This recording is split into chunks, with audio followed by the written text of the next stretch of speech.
sebetulnya dengan adanya konsideran hukum TAP MPR itu menegaskan bahwa keuangan BUMN ya tidak mungkin lepas dari keuangan negara. Itu menurut saya kunci. Jadi membaca undang-undang tentunya kita semua memahami tidak bisa melepaskan diri dari konsideran hukum menimbangnya. Ketika konsideran hukum menimbang di dalam Undang-Undang 1 2025 tentang BUMN ada TAP MPR nomor 16 tahun 98 dan kemudian ada penegasan dalam putusan MK 4862 2013, rasanya tidak perlu debat lagi.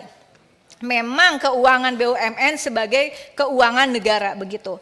Nah, oleh karena itu tadi saya sepakat dengan teman-teman. Kira-kira yang harus direvisi selain nanti ada persoalan perubahan kelembagaan BUMN dari kementerian, katakanlah pimpinan DPR sudah mengatakan kemungkinannya menjadi badan penyelenggara dalam kurung BPBUMN, dan kemudian juga ada badan Danantara itu sendiri, berarti ada 2 badan, itu persoalan lainnya.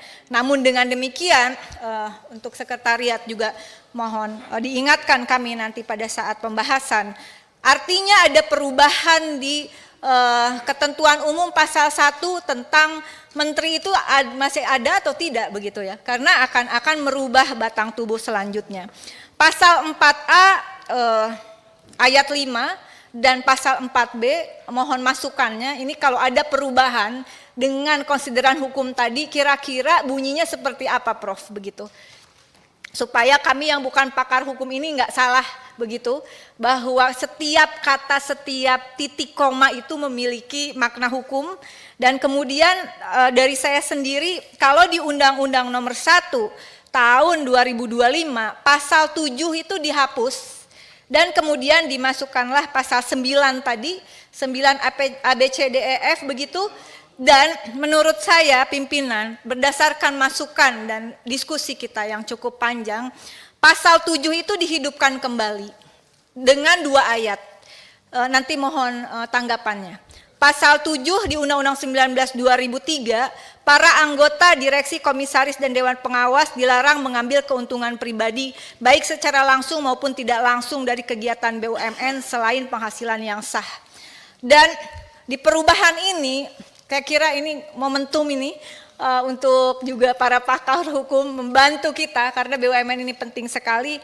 Pasal 7 itu kalau analisis hukum sementara saya, baiklah untuk menjadi 2 ayat begitu. Ayat pertamanya yaitu mengembalikan para pejabat BUMN ini menjadi penyelenggara negara dalam penjelasannya nanti bisa dijelaskan yang termasuk di dalam ranah jabatan lainnya. Begitu, karena itu sudah ada di pasal di Undang-Undang nomor 28 tahun 99 kalau saya tidak salah ya, tentang bagaimana itu termasuk sebagai pejabat lainnya. Sehingga pasal 7 ayat 2 menjadi 2 ayat. Sekretariat izin dan pimpinan. Ayat pertama adalah para anggota direksi, komisaris, dan dewan pengawas BUMN adalah penyelenggara negara. Dan kemudian ayat 2-nya sama dengan pasal 7 Undang-Undang 19 2003. Lalu kemudian dengan adanya dikembalikannya pasal 7 dan menambah 1 ayat ini, menurut saya ini akan berpengaruh pada pasal 9 yang tadi Prof katakan menjadi pasar yang sangat penting untuk adanya penguatan terhadap BUMN yang tidak mungkin lepas dari rezim konstitusi dan TAP MPR gitu. Kalau saya cara baca saya mungkin salah tapi kira-kira seperti itu. Dan kemudian di pasal 71 Undang-Undang 19 2003 di ayat 1 begitu. Ini mohon dicatat, takut saya lupa. Pemeriksaan laporan keuangan perusahaan dilakukan oleh auditor eksternal yang ditetapkan oleh RUPS untuk Persero dan oleh Menteri untuk Perum. Berarti ini nanti menterinya juga harus diganti atau bagaimana ini. Kemudian di ayat 2 saya izin menambahkan, Badan Pemeriksa Keuangan berwenang melakukan pemeriksaan terhadap BUMN sesuai dengan ketentuan peraturan perundang-undangan. Supaya tidak ada multitafsir, udah detailin aja begitu pimpinan. Ya menurut saya seperti itu. Dan kemudian ini menjadi penting, tidak usah khawatir karena sebetulnya Kalau kita tanya secara jujur, di China, di Vietnam, mereka bisa berhasil apakah karena mereka keluar dari rezim keuangan negara atau karena ada GCG yang ketat begitu. Good corporate governance-nya yang ketat. Jangan dijadikan alasan ini jadi susah bertindak. Alah, negara orang kok nggak begitu. Ya, orang kita mah ngadi-ngadi aja kok ya. Nggak pernah adanya BUMN untung begitu. Saya kebetulan 3 periode di Komisi 6 begitu. Dan keuntungan negara itu dividennya mereka selalu hitung termasuk pajak dan PNBP. Saya bilang kalau ngitungnya gitu tukang cilok aja bayar pajak ya. Dan dividen itu sehingga menurut saya tidak alasan. Dan pemeriksaan KPK atau kejaksaan ini sudah ada peran BPK. Dengan adanya peran BPK dari beberapa kasus yang itu juga menjadi concern di Komisi 6, itu bisa menjadi pintu masuk.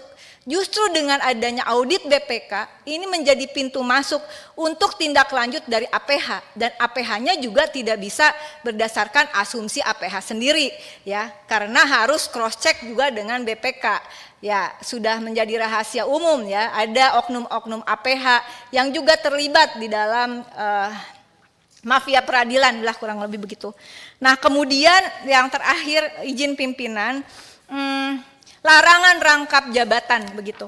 Dengan adanya putusan Mahkamah Konstitusi, ini menjadi penting, tolong dicatat sekretariat dan lewat pimpinan tentu saja. Putusan Mahkamah Konstitusi nomor 80/PUU/18 Romawi 2019 yang ditegaskan dengan putusan MK nomor 128/PUU nomor 23 Romawi 2025, tidak boleh ada rangkap jabatan wabil khusus menteri dan wakil menteri. Tapi menurut kami, kemarin kami diskusi di antara kami sendiri begitu. Kalau jabatan menteri, wakil menteri, ya itu jabatan yang 5 tahunan sebetulnya ya. Tetapi Anda bisa bayangkan yang namanya pejabat di kementerian dan lembaga begitu. Itu adalah bahkan tidak bisa diberhentikan ya. Karena mereka masuk ranah ASN.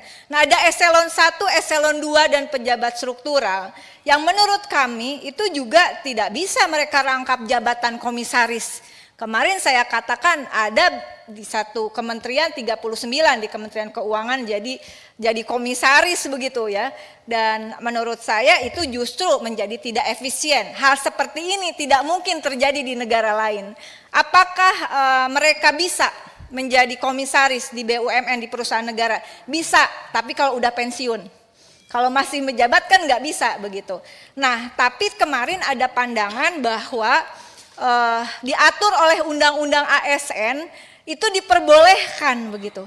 Saya juga agak kaget sih, baru ngeh. Saya inisiator perubahan Undang-Undang ASN. Tapi menurut saya tadinya saya sebagai pembuat undang-undang itu tuh lebih mempertegas status dan hak-hak pekerja ASN.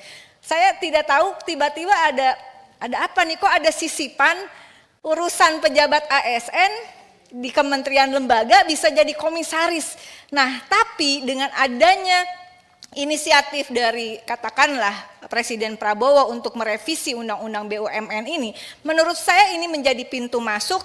Kalau boleh ini sekretariat dan lewat pimpinan tentu saja larangan rangkap jabatan dapat dimasukkan yang tadi di antara pasal 57 dan pasal 58. Iya, maksudnya saya titip pasal 57 dan pasal 58. Dan oleh karena itu menurut saya ini menjadi hal yang cukup pencapaian. Kalau ada ini saja, menurut saya ini pencapaian yang cukup baik begitu, sehingga tidak ada lagi alasan. Nah, saya pengen tanya yang terakhir, mungkin nggak meskipun itu tidak ada di putusan MK, tetapi dengan prinsip lex posterior derogat legi priori, hukum yang lebih baru mengenyampingkan hukum yang lama, apakah muatan tentang larangan rangkap jabatan ini bisa?